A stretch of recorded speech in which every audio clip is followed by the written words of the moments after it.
Melissa, if you think it's a good time, we can begin, or however you feel. Yeah, that's good. Okay. So welcome. Hello, everyone. Hope you're having a good Monday. Today we have the KHAOS Wind Quintet, which is a group of female performers who most of them have already graduated from the University of Miami. Um, and they are mentored by Valerie Coleman, who is the founder of the Amani Winds. And I've actually taught a couple of them in my class as well. So I'm really excited for them to be here. They're going to talk to you about being, marketing yourselves as a musician. They work as a chamber group, a lot of exciting topics. So if you can also, as we go, type questions in the chat so you don't forget them later on. So welcome. Thank you. Hi, thank you for having us. We're all very excited to be here. I'm Jessica. I'm the oboist of the quintet. If everyone wants to say hi before we do our sections, I guess. I'm Katie Beth. I'm the horn player, in case you can't tell from my background.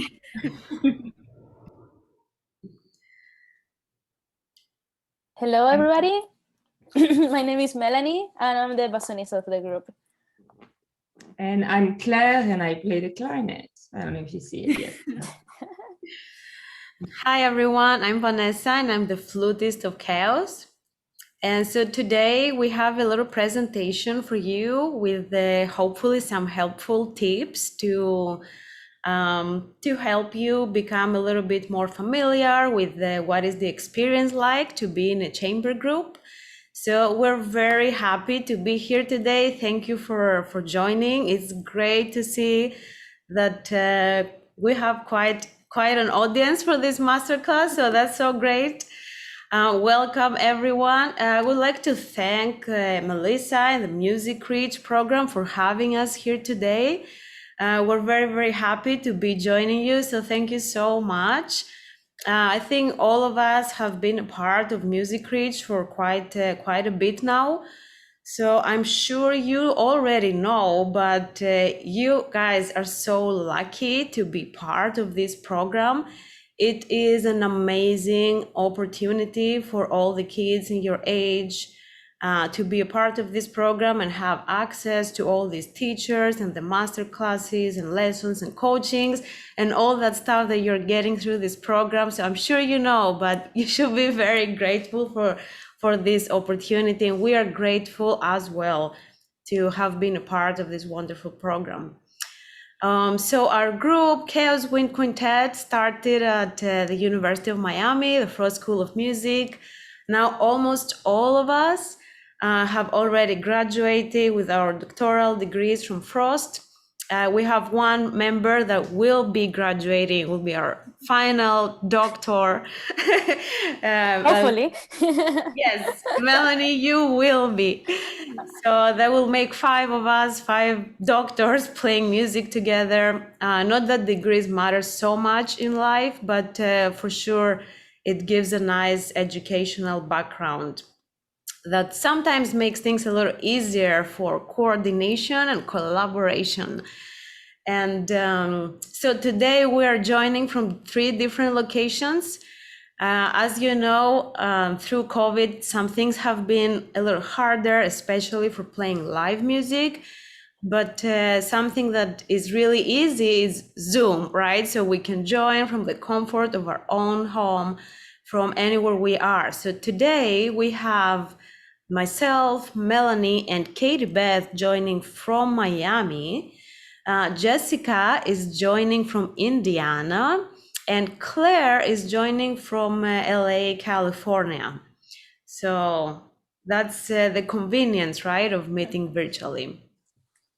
So with that said, just so you know how our order will be, so you're going to have a few minutes with each one of us. We're going through different areas of collaborating and playing in a chamber group, and we're going to give you quite a few tips on different areas on playing chamber music. And then after that, we will make sure that we leave a few minutes towards the end for questions.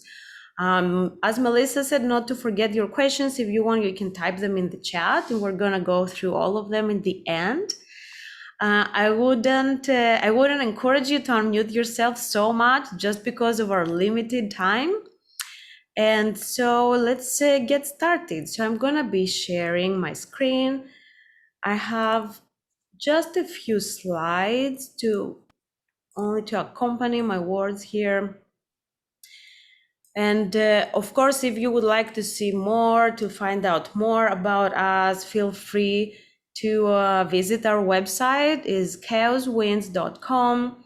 That would also be an easy way to be in touch if you have any questions that you would like to ask us later, or just be in contact. Feel free to write to us through our website or our social media.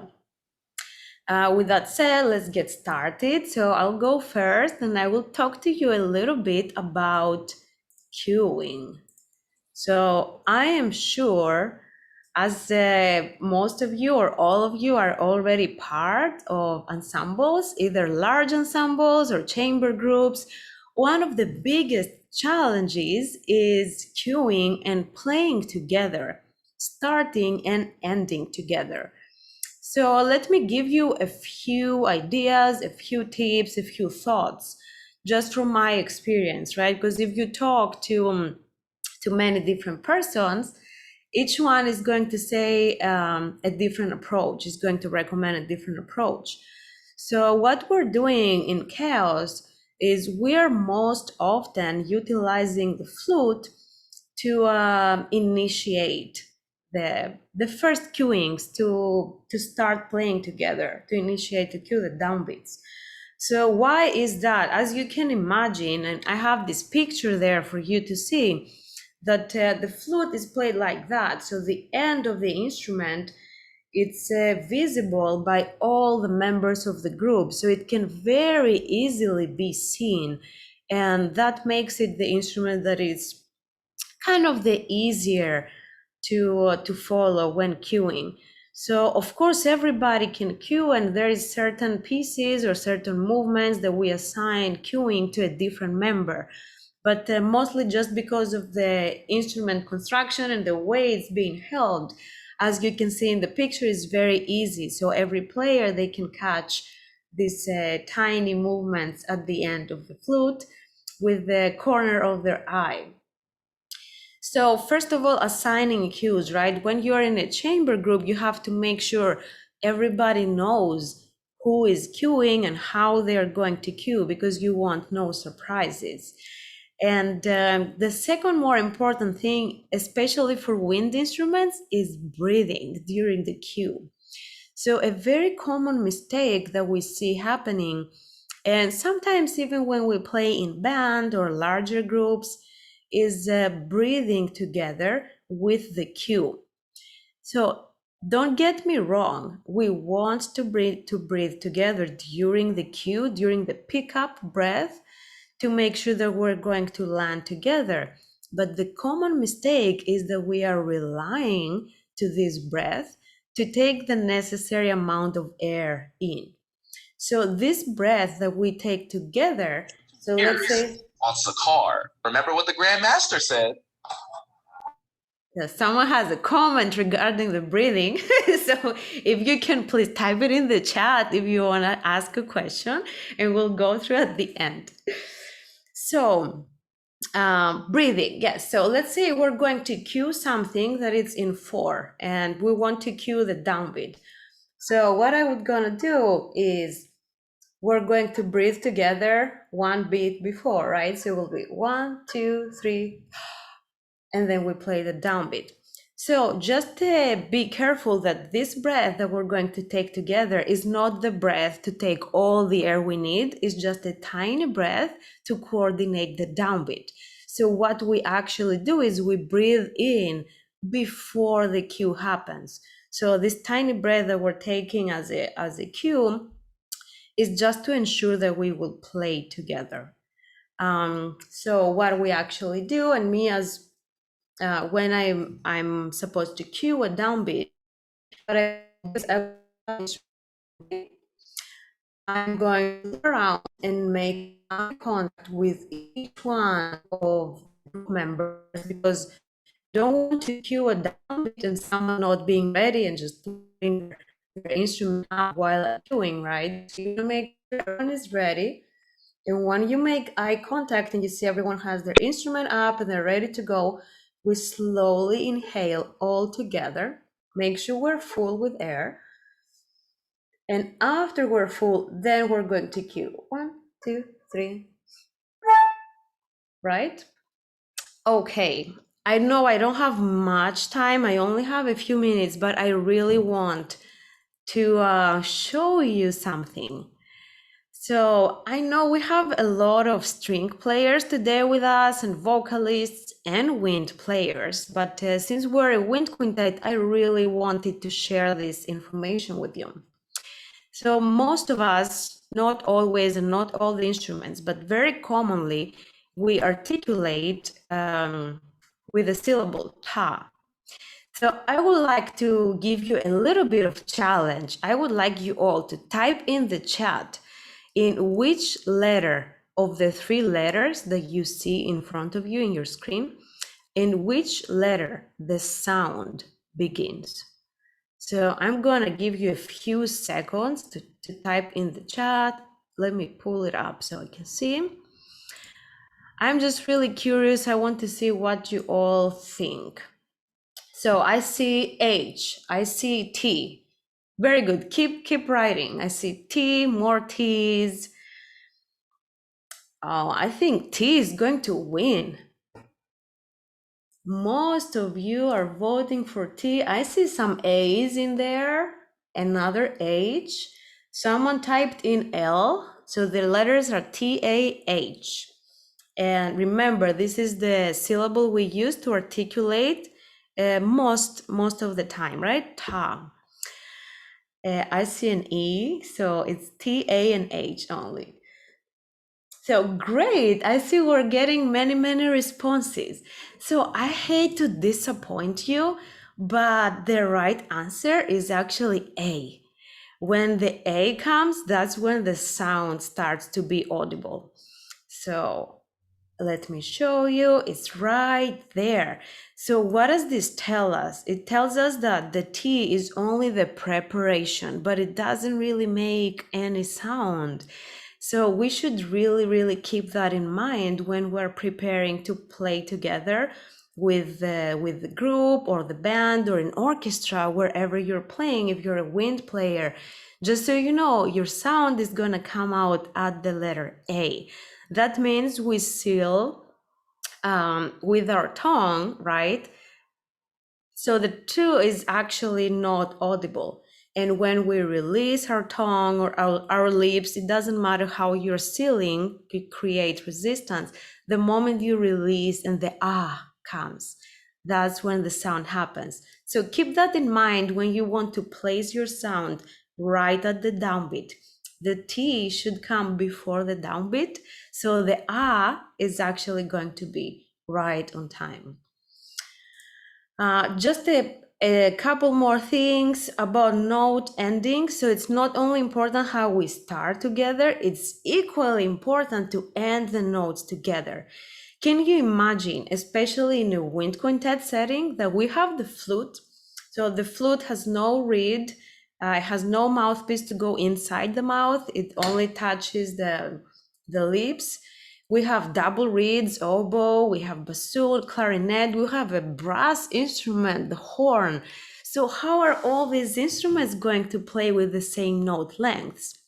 So there is no one answer to this question, but I can definitely tell you that the things we are doing when we're playing in a chamber groups are sometimes things that we would never do as soloists, playing a concerto or playing with the piano. So personally, as a flutist, when I play in a wind quintet, sometimes I have to tongue stop. So putting your tongue to stop your sound is something that we almost never do, and all the teachers said don't do that, it makes it sound very dry. But sometimes when you're playing in a group of people, you will do whatever it takes to match other instruments' lengths. and even tone. So, right, as a flutist, we usually want to have a very resonant, very focused tone.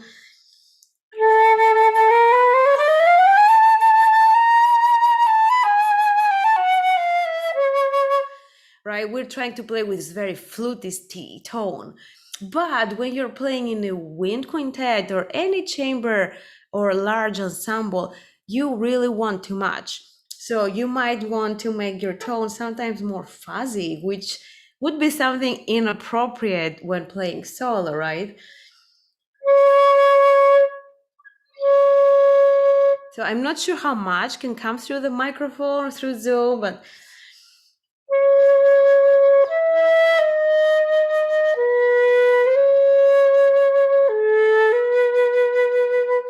so you might want to adjust your dynamics to the extreme, your tone to the extreme, do things that you would never do. So last thing before I wrap it up and we move on to Jessica, cueing within the piece. So playing together, starting together, it does not only apply to the beginning of the piece. There is sections, there is little solos, there's little beginnings within the piece. So whenever you're playing together, to maintain the same groove and make sure the togetherness stays throughout the piece, we need to make sure that we look each other in the eyes very often. So be familiar with your music as much as you can and keep your eyes playing around a little bit in the stand and in the music, and then look at your conductor or your colleagues in the chamber group or whoever you have the line with. So I think that was all the time I had. So we'll have to move on. Thank you everyone for listening, and please type any questions in the chat and we can look at them at the end of the presentation. Thank you. Great, thank you, Vanessa. I'm Jessica again. I'm the oboist. So, especially for maybe our younger students on here, sometimes we don't start the oboe until we're a little older. But I'm one of the 2 double reed instruments in the quintet, along with Melanie, our bassoonist. We have the resonant tiny reed. It's very small. And we make what's known as the duck sounds with our reeds. So we do the bows and crows, we're so sorry. And unlike orchestra, we do give the tuning ace still. This is the oboe, but again, it's a much smaller group, so tuning is more of a collaborative situation with a quintet than just listening back to me, which I like. It's a lot of pressure. So today I'm going to be talking about rhythm within a group, which is very important and also connects a lot, sort of the next step from some of the things that Vanessa was talking about with cueing, because when you give a cue, the whole goal is that you come in together for a phrase or passage of music and are able to continue on successfully together in unison with that music. So before talking about rhythm as a group, I think it's essential and must be emphasized that the individual has to prepare the music before showing up to rehearsal. And as I'm talking about rhythm, especially with rhythm, that trying to fit things together with your colleagues will be very difficult if you don't have a handle or you're not accurate just on your own. It's much more helpful if you have that you're able to move on to the exercises and types of things that I'm going to talk about in a group setting beyond individual preparation. So when a group talks about rhythm, it has to stem from that accuracy, and the goal is togetherness. And so I'm going to talk about a few warm-ups that can also just work on group communication, eye contact, another thing that Vanessa talked about that's very helpful. These exercises can combine some of those things to create a cohesive rhythm for the group. So the pulse, we call it sometimes in the quintet, the pocket, you're playing in the pocket. And so with these exercises, create that pocket or that steady rhythm, have someone step out of the exercise as someone who claps a quarter note, and the rest of the group chooses a rhythm to sing together. You can play this together, or you can even clap it together. So you can change this around. I'd suggest even doing all three, just to mix up rehearsal. It is interactive in different ways, which is helpful. And if you're singing, I can say all of you can practice your different articulation sounds, like Vanessa talked about some. You might use different sounds or articulation consonants in different passages that you can practice those if you sing these rhythms. So you have someone clap a quarter note. As a group, we often choose a passage from, we're playing something difficult usually or something new, and go from there with that type of rhythm and articulation. And we'll switch the person laying down the quarter note, clapping it, and then everyone else is singing along, playing along. It's always good to end up on your instrument, of course, because that's where we end up. And so when you do this, other variants that you can do includes lengths, articulation. Practice this where whatever rhythm you're doing is staccato or legato. And then you have that baseline, fundamentals that we practice as individuals. They are difficult sometimes to line up as a group with different instruments and different mediums, mouthpieces, reeds, two reeds, double reeds. So it's good to practice the different lengths of notes. When you do this, breath, like Vanessa said, plays a large part in coming and creating cohesion. And if these rhythm exercises maybe aren't going well, keep at them. Practice a different articulation. Sometimes it is good to take a break. And then combining those things, good rhythm, your breath, you know how you can work together as a group with your different articulation lengths. You'll be able to enter your music and know what you need to do to create that rhythm that from the audience is going to be effective together, because as much as you can be together, it projects better that way. Anything that's longer or too short, if it's not with someone else, it's not going to project and create that great effect that the composer wanted for that specific section. And another one that I might not be the person, we have a joke in the group that I'm the person who can't walk right, but you can stand up and do these. So you can walk, snap your fingers, walk around, you can dance in the groove. So you can create a pocket that's interactive, get up, have fun with each other. It helps with eye contact. The communication that we already talked about really does play a big role in that rhythm starting and continuing together. So get up, create a pocket, walk with your friends, dance. Apparently I don't know how, but you might be able to pull it off. So have a little fun, enjoy your rehearsal time as well. So as an oboe player, I have a few challenges that can also be strengths.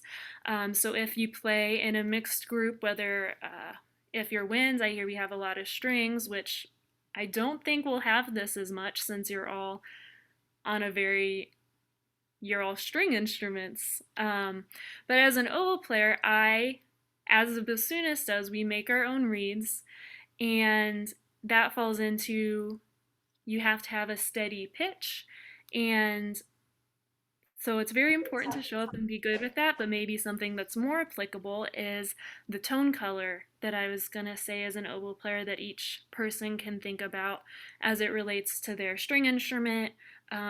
Saxophone has a lot of this type of tone color challenge and flexibility, as well as a bassoon.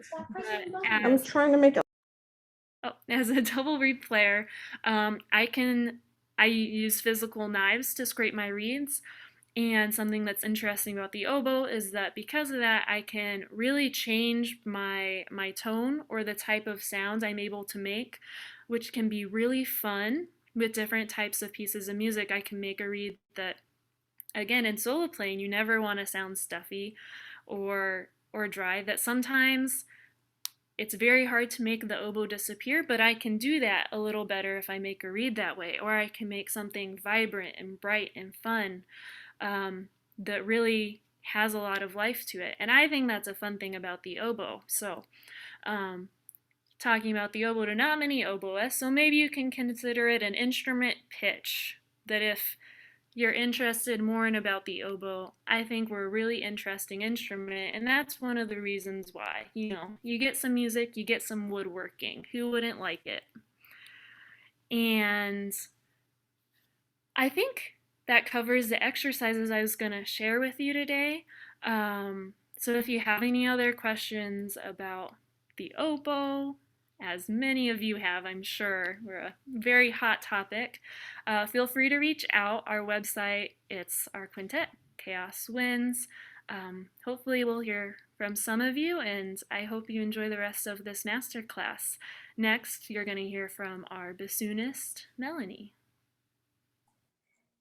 Good morning, guys. All right, so I'm in the halfway of this masterclass, and we've been sitting a long time. So, and me, myself, I've been sitting a long time. So I want you to do this with me because I need some energy as well to talk to all of you. So since I'm a woodwind player, and it doesn't matter if you're a voice player, if you play strings, we all need to breathe. And breathing kind of calms us out and as well relax us. So I want to do this. I do this every time I go to stage, and they all know it. So I'm gonna put my microphone farther. So sorry if I cannot hear you right now. But what I usually do to calm myself and relax before I go to stage, I'm gonna put it right in front. So I try to breathe very deep, and then I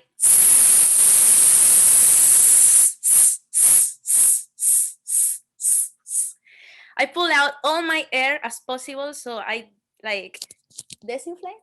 That's the right word, I think. So that way I'm expanding as much as I can, and then totally putting all the wasted air from my body. And I do that at least 4 to 5 times, and that really put my heartbeat very low. Can you do it with me? You don't have to unmute, but I want you to do it with me. Okay, so I will count to 3. I want you to take a deep, deep, deep, deep breath, and then do it loud as, like, wake up all your family, or your dogs, everybody. Okay. Okay, do it with me. 1, 2, breathe in.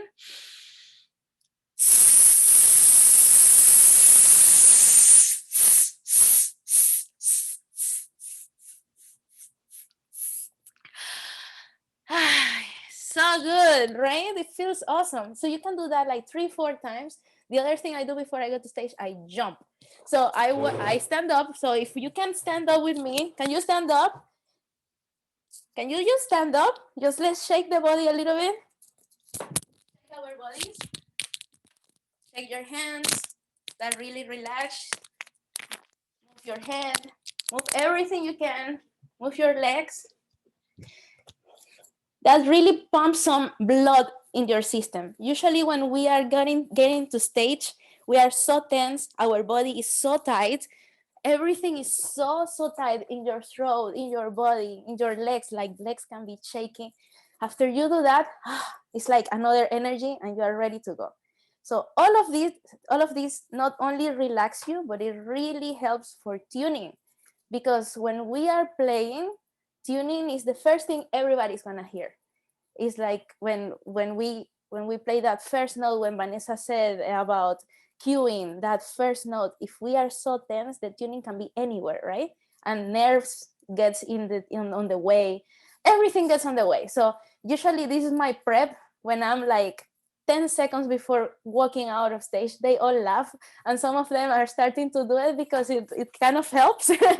So I want you to find for yourself, experiment what makes your body relax. Okay, so this is my 10 seconds before going to stage. You can steal it if awesome for me, and you can experiment if I jump because I need energy, I need that adrenaline to go on stage. But you can find something that gets you on that energy before you go to stage. And for the breathing, it helps for tuning. So the topic I will be talking to you today is about tuning. And before I get to that topic, I would like to interact a little bit with you guys. So I want you to use the thumbs up emoji in your chat, the reactions. So I want to know who is a singer. Can you put a thumbs up? Who is a singer in this group? Nice. I see some four people. Nice. Awesome. So who is a string player? Can I see some thumbs up for strings? Violin, viola. Ooh, I see more thumbs ups. Awesome. Who is a percussionist? Nice. Percussionists also need to breathe because they also need to cue, huh? Also, and they have to tune as well, the timpanis and all of these. Great. And who is a wind player? Here, wind players, brass players, double. Nice. Awesome. Great. So something Jessica mentioned is practicing fundamentals, right? So also thumbs up. Who practice fundamentals in their routine, in their practice routines? I need to see everybody's thumbs up right now. I don't see nobody putting thumbs up. Come on, guys. Wake up, wake up. Awesome. Okay, I see some thumbs up. Great. Okay, I see more. That makes me happier. All right. Okay, guys. So fundamentals is really important, right? So everything we've been talking about on all of these topics is related to any instruments we are playing. So fundamentals is all about getting to know yourself and how your body reacts and how you put that in your instrument. And you also need to practice fundamentals, how to breathe correctly, to cue yourself, how to be in rhythm, how to play in time. So you have to practice with metronome all the time. So for tuning, that's the most tedious part of the fundamentals because you really have to put the time to play in tune. And it's your responsibility to do these individual exercises. So when you play in a group, then you are able to tune and you will be like, oh, she's the one out of tune. Oh no, she's the one out of tune. So that's not a good collaborative environment. We all want to do our best, and I know you all do, but it's your responsibility to work on the individual fundamentals. So when we play together, it's easier. And then we don't have to like care about that as much, just enjoy the moment. So something I will be talking about, 2 questions. So also interaction, please. Long tones, that's the exercise for fundamentals. We gotta play these notes as long as possible, so that way while we play these notes long enough, we kind of have to analyze ourselves and see like, what is my body doing? Where is my lips in the instrument? Am I in the right position? Is my tongue high? Is my tongue low? Is my finger in the right position? Do I have pain in my hands? All of these questions, all of this is happening in our brains while we are playing that long tone, right? But it doesn't work, the fundamentals, doing long tones, it doesn't work if we are playing just for the matter of playing. So our brain has to be active and we have to be conscious of what we are thinking, what we are doing, and what changes we have to make while we are doing these long tones. So my question right now is, who has practiced long tones? Just play long notes in your instruments. Can you use the emojis so I can see them?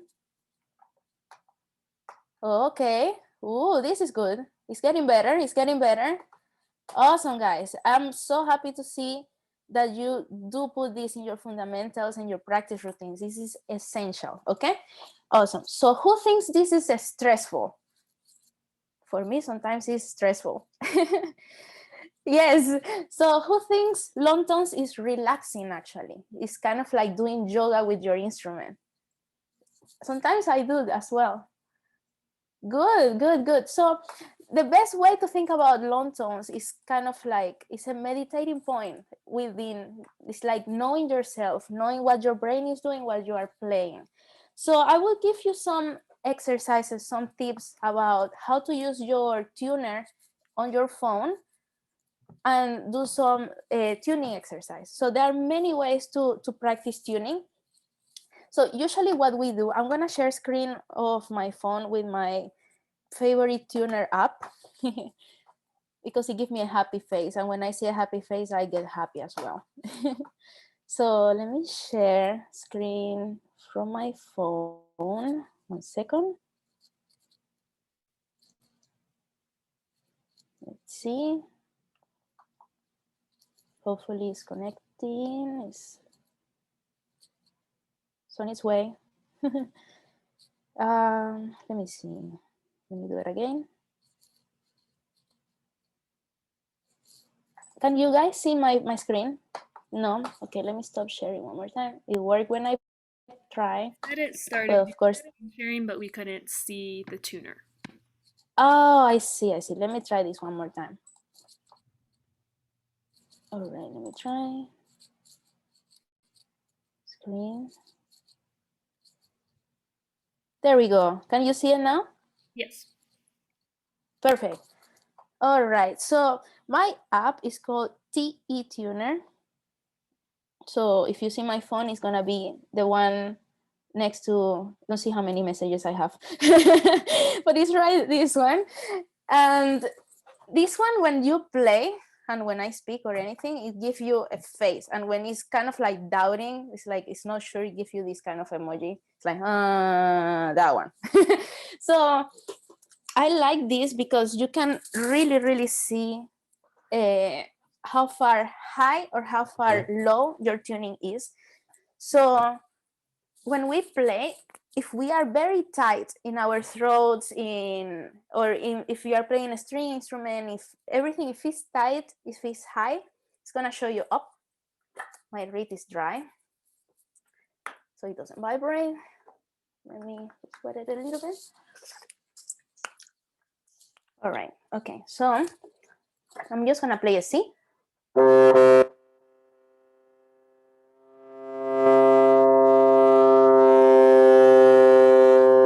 So you see, when I tied my lips and my throat, it went really high and it gives me that emoji. And at the moment I start relaxing and opening up, it starts going to the happy face. So if I stay long enough in that happy face,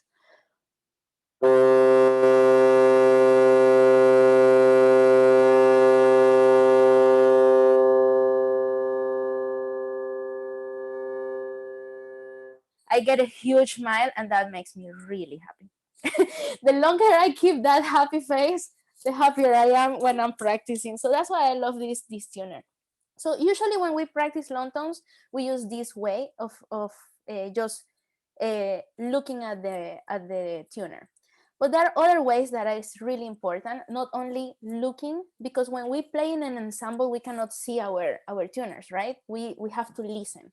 So the best way to practice that is using drones. So this app also have the drone version of it.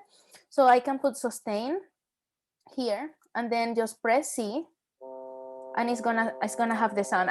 Probably you might not be able to hear it, but I can hear it here. You can hear it? Oh, great. Okay, awesome. So you can see, like, I have the bassoon sound. I can keep it there. And I don't look at this when I'm doing drones. I just keep the drone running, and I usually put the tonic, so C, and then I put the fifth. So fifth will be C, do, re, mi, fa, so G. So then I put these two, and then I play C. And it's more relaxing if I put both sounds, and you can hear more harmonics. So that's usually what I do. I put these two, I keep it there, I sustain it, I put it in a speaker, and then I just play. So this is why I'm telling you that this is kind of like my meditating. It's kind of like doing but then with the instrument. Instead of speaking or singing, I do it with the instrument. So there is another way to do it. So if you see here in my screen, oops, let me turn this down.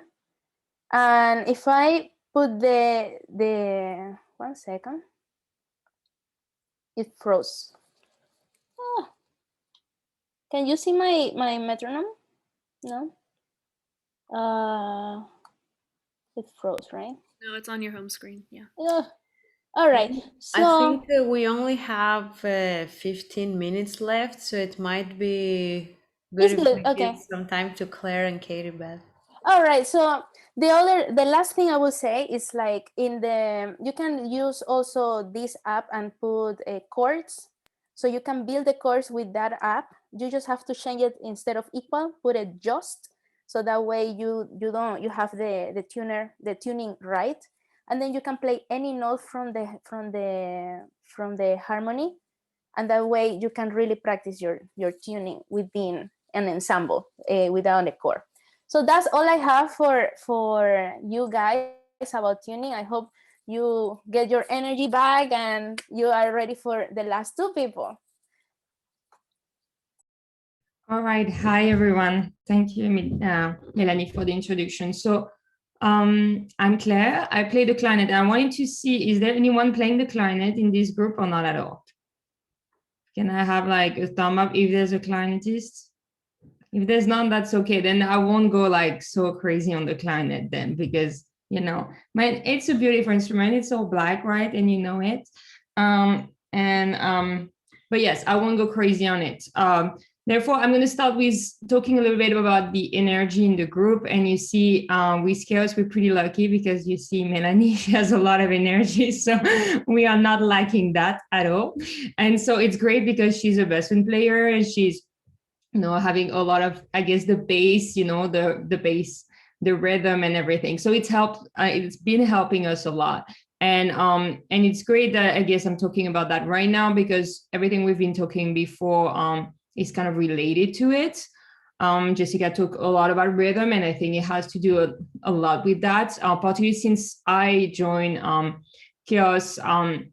We've done a lot of pieces that are really rhythmic and have a groove and everything, and that really made me realize, you know, how important the energy in the rhythm actually itself.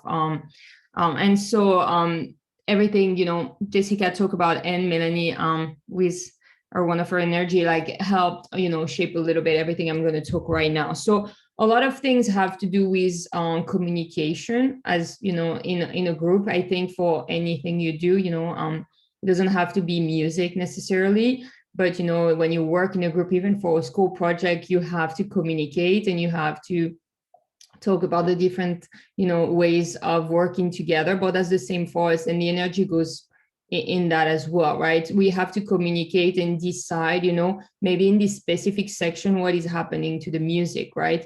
So let's say at the beginning of the music, the clarinet has, you know, a major role, plays the melody, maybe with another instrument, maybe not. You need to know what's happening, who has the bass, and what, you know, what everyone is playing. And that has to be done in different sections. So I would advise to just kind of divide like your piece in different section, maybe make it clear, you know, that is section A, B, C, D. Sometimes it's very easy to, you know, to see it, but just divide your piece in different section and then really look into the things. That's something you can do together. And that's something you can also ideally prep by yourself. So when you go in a chamber, you know, rehearsal, you don't want to just show up and, you know, and you don't know the piece at all. You want to listen to it and see, you know, how it works, and, you know, listen to it looking at the music and saying, oh, where is my important part? What I always do is like, oh, where is the clarinet really, you know, that important? What do I do here? What do I do here? What do I do here? Okay, so you already kind of prepared before actually, you know, you get into the rehearsal. And then at the rehearsal, you put those section and you see a little bit what's happening, right? And what you have to do. And the energy is very important there, because, you know, if you're like accompanying, if you have just something maybe not that important at that moment, it's not the same as someone who has an important rhythm, someone has the melody and needs to be a little more soloistic. All that has, you know, to be shown in the music. And for that, you know, it's also going to be a different energy. The energy can be just for your own, you know, part, like right now, like it's the clarinet part, and you have, you know, I'm playing the solo, but then obviously, you know, depending on the music, that's going to bring something to it. I have to bring something to it, but it can be just energy of the group. One thing that we do as a chamber group, right? We do those exercise, walking and doing the rhythm and everything. We also play a lot standing. That's something that maybe, you know, string players cannot do so much. But for us, that's a way to bring the energy in the piece as well, because when you're standing, you have a little more, you know, you can do a little more, and the energy, it's sometimes sitting in the chair, right? Like you like just, if you're sitting like all the way down on your chair, kind of like that, well, that's not going to be great energy. You want to sit in front of your chair, you know, and be a little more, you know, in a good posture. Partly for us, we need kind of, you know, to be in a good posture because we use our air. So, you know, if you play like that, that's not the same energy as like that. But that's exactly the same when you walk in the street and you see someone walking like that and someone walking like that. They don't give you the same, you know, energy as well, right? So that's thing to be shown. And it really depends on the piece as well. What is the piece about, right? If it's a really energetic piece, you need to show that. If it's a more melodic piece, then maybe, you know, things can be a bit more relaxed. But it's still, as far as posture and as far of, you know, like for us blowing a lot of air, and you know, that is still important. So energy has, I think it just has to do a lot with all of those things. And mainly I would say it really is communicating. If that section, I don't know, the energy is like playful, then it's good to give adjectives, I think, to different section as well. That's something that I did a lot in for clarinet, just playing, you know, give adjectives to like different, you know, so it's playful, it's more melodic, it's, I don't know, whatever you want to say at the moment. It's a moment that is more nostalgic or whatever you want to call it, but give different adjectives. So we have contrast in between the section. What make a good, you know, piece, I think, is it's music is just a lot of contrast. A lot of time when we play, we tend to play it all kind of the same. Yes, we have dynamics and articulation that will make some contrast naturally, but really like trying to, you know, for people to, when they listen to you, they hear those different, you know, section, and they get, you know, transported to a moment of, you know, pure joy, to something a little, oh, something that something else is happening right now. So all that is important to do, and you have to work on it, and the energy, you know, is important at that moment as well. So it really depends on the piece, and the energy can only work if you guys communicate and actually work together, right? So we are five is a pretty big group already, a lot of, you know, different opinions and different, you know, people sharing thoughts, and it's really important so everyone is heard. And you know, you're sharing your thoughts. Maybe someone, I don't know, you could be playing something and someone sees it very differently. And that is problematic then, because if you feel, oh, that moment is really joyful, and the other person is like, well, not so much, not in my part, or I, you know, you have to talk about it. If not, like, you're not going to end up with like a result that is successful. You need to all be on the same page. And with 5 people, sometimes less, sometimes more, you really have to communicate and all agree that that moment we want to give that. Right. Everyone has to support, obviously, the idea and play in that direction. And obviously also whatever, the strengths, of each of the player, that is important as well. If there's someone who's like just more maybe shy as a person and even as a player, then, maybe some people like naturally, have that energy or that naturally will help, shape those things. So you really have to just communicate a lot, get to know each other, and then, try to work so you get a successful result. And I think in our group, that's something that we did pretty well. And it's just we get along pretty well, and so that helps a lot. And then we communicate on those different ideas and how we want to bring things. And if you have a person that is naturally energetic and likes to put that energy, you want to that person is going to feed the whole group for doing better on that. So that's one of the things that I would say about just energy in general, and really depends on the piece, right? And what you want to bring. And always think about, I know we're like musicians, but I always think about the audience. What will they hear? What would they hear, right? Yes, we are playing and it's nice to play beautiful music, but will it be will the audience really hear what you're trying to do, right? That's where you want to do a lot of contrast and always put yourself in the position of an audience member, because you could have the same piece played twice by different groups. And really, as an audience member, it feels really different. It's exactly the same note, the same everything. But when you're sitting, you don't get that, right? And if you just play, even very well, but nothing is really happening on stage. And I know like Katie Bess is going to talk about like stage presence. And so we'll go into that. But really, like, you know, if you don't give any energy and you just play beautifully, I mean, that's great, but that's not a show, right? Like maybe good for a recording, but it's not the same as playing on stage and giving something. And it's also knowing when to give a lot and when to give less, right? It's like, it's not always a ton, right? It really depends on the section, the piece, and what you want, you know, to bring, you know, and to, you know, we are playing music of, yes, a little bit selfishly for ourselves because we like it, but mainly for people, right? And so you have to think about that audience. So yeah, I think maybe we'll go to Katie Beth and she can talk a lot more about like stage presence. All right, thanks, Claire. So I'm going to make this super brief because we're almost out of time, but I'm going to talk a little bit about being the odd person out in an ensemble. As a brass player in a woodwind quintet, you know, that means I'm the only one who produces sound the way that I do, and that can cause some differences in what volumes I need to play. And so it means kind of turning on an extra level of your ears. And no matter what instrument you play, this is always going to happen to you at some point. Vocalists as well. You definitely can be in strange ensembles where maybe you're a violinist who's used to playing in string quartets and suddenly you're playing with a horn player and a piano, because there are violin horn piano trios that are some of the most beautiful music on this planet. It's all about kind of adjusting as you go. So I'll talk about that a little bit first. I like to call it flipping the switch. So I have a couple pictures here of me in various ensembles. This is me in the second horn here.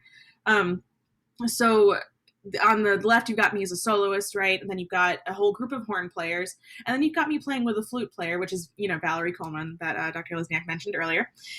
So each of these different kinds of styles of playing require turning on a different switch in my brain. When I'm playing with all horns or all brass, I have a completely different character than if I'm playing with KHAOS, or if I'm playing by myself, or if I'm playing with an orchestra with, you know, less horns. There's so many different ways to kind of make yourself versatile. And so, and string players, you'll have to experience this a lot too. When you play something as a solo versus playing in an orchestra section, it's a completely different style of playing. My background, I started on violin when I was really, really little, and then switched to cello, and then went back to violin, and then wound up on horn somehow.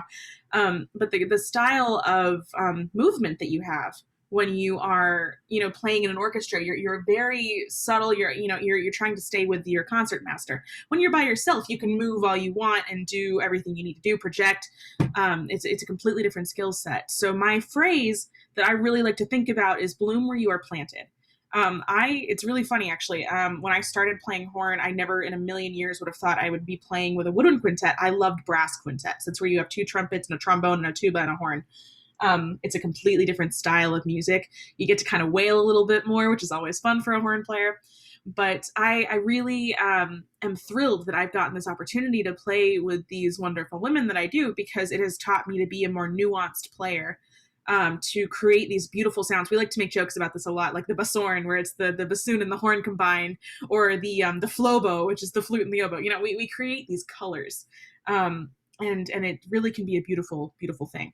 So I'm going to speed through that. So the next thing I'm going to talk to you guys a little bit about stage presence. I'm hoping you know who these people are on the screen right now. We've got Beyonce and we've got Whitney Houston. These are, I think, two of the most powerful women to ever step on a concert stage. There is something electric that they bring when they really, really perform. And again, it's flipping a different switch. It's about the way you take up space, and it's about the presence. And it's really hard to describe this because it's kind of intangible. You can't just be like, okay, look, she's got one arm to the right. That means she's doing, you know, it's much more about this deep inner spirit that you have. If you look at the smile on Beyonce's face in this picture, I mean, she's just like glowing from within because she has this spirit. So that's something as musicians that we want to bring to every performance, regardless of whether we're playing something sad, something, you know, maybe we don't like that much. You want to convince yourself that you are playing the most beautiful thing you've ever seen. I have a picture of KHAOS as well. We did the artist launch competition at Frost back in April. It's kind of a grainy picture because it's a shot from YouTube, so forgive me. But you can see there is Vanessa here is playing a really solo line with the flute, and see how she's holding her body. She's like projecting energy through her flute. And that is a really, truly big skill that we have to develop. And Jessica too is she's like pulled up by a string. Her posture is up. She is like owning her little section of the stage. I'm resting over here on the right. So, you know, I'm kind of like having a moment and I get to relax for a second so the spotlight can move. Okay, so that's my very brief thing on stage presence. My last thing I want to mention is branding a little bit. I hope you guys are aware of who the Spice Girls are. This is a bit of an older group, but they, I think, are the epitome of branding because, as you know, or as you may not know, each of them have a different little name, right? We had Posh Spice, Sporty Spice, Baby Spice, et cetera, et cetera. They each knew who they were within the group as a collective, but who they also were as individuals. That's something that we as KHAOS also like to focus on. We are very, very different people. We're from really different parts of the world. Claire is from France, Vanessa's from Greece, Melanie's from Panama, Jess is from Indiana, and I'm from Texas. Even though we're both from the United States, those are like opposite ends of the country in terms of culture. So it's a really, really different kind of meshing of human beings. So what we do is we try to take our individual styles and make them into something beautiful, not just in our performance, but in our look, in our energy, in our vibe, if you will. So, you know, one of the things we do is we like to focus on a consistency of branding, which means we wear a certain color scheme and we have a certain edginess that we try to capture in everything we do. So in this picture you've got of us, I'm a little bit more, I like to wear skirts. I'm a little bit like, you know, flouncier is the word I've got for it. So you'll see that, you know, I've got my big poofy skirt on, but then you've got Melanie rocking the sequins. I think that might even be the same shirt she's got on now. So, you know, it shouldn't make sense together, but somehow it does because we are so strong in ourselves and as a group that we can mesh together. And that's the biggest thing about branding is knowing who you are and communicating that to the world. We are KHAOS, and what we bring is fire and energy and, you know, light through our music. So I'm going to wrap that up because we are pretty much out of time. If you want to check out, I have a website which I have branded for my individual self, and then we also have KHAOS. So you can kind of see how I have my own package that I present to the world, and then I have my KHAOS. It's kind of great. So I'm going to stop sharing as soon as I find the button. I'm so bad at Zoom. There we go. Okay, so if anyone wants to ask any questions, now is your chance.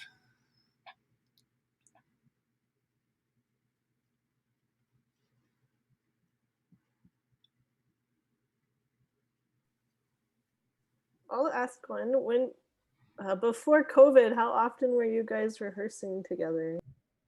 Oh my gosh, I think we were rehearsing 4 days a week minimum. Does that sound right, you guys? 2 hours, 2 to 3 hours, yeah.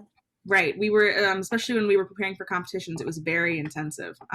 But it meant that we got to know each other really well, especially late at night when we have 11 o'clock rehearsals and we're all getting goofy and giggly and can barely focus, you know, but so those are some of the most fun.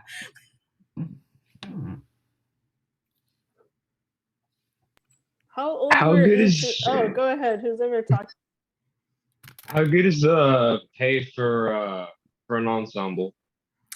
That kind of depends on where you are in your career. So we're pretty, I'd say we're like beginning of ours.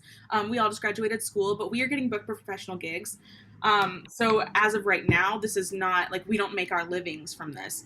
But, you know, if we became, you know, famous within the Wind Quintet world, there's definitely like Imani Wins, like Professor Coleman, who was our mentor.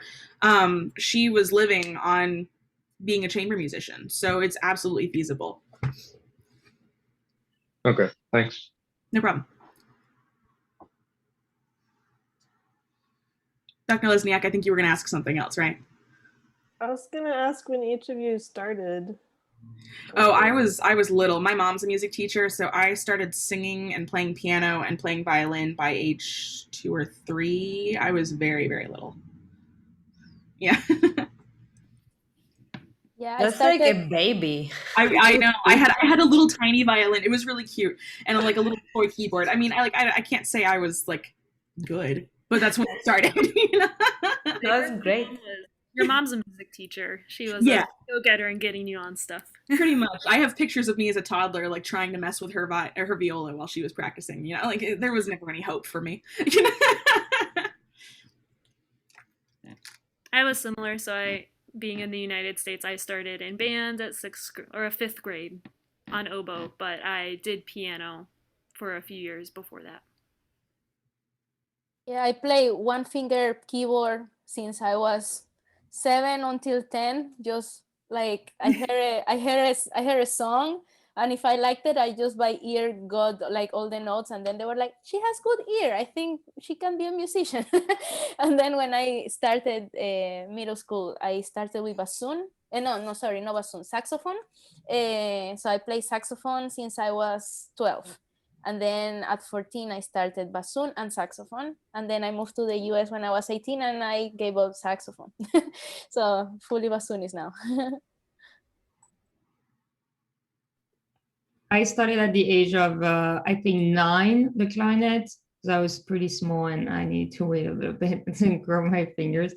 And I think music, I think 7 or 8, just, you know, in France, we start with music theory most of the time and introduction to music before we start an instrument. So I could pretty much, when I started like the clarinet at the age of 9, I could read music and rhythm and stuff like that. So it was very helpful. I didn't have to learn both at the same time. I learned that before. I started in my hometown, Lamia, in central Greece, when I was 9. We don't have band programs in school, but there is after school band programs.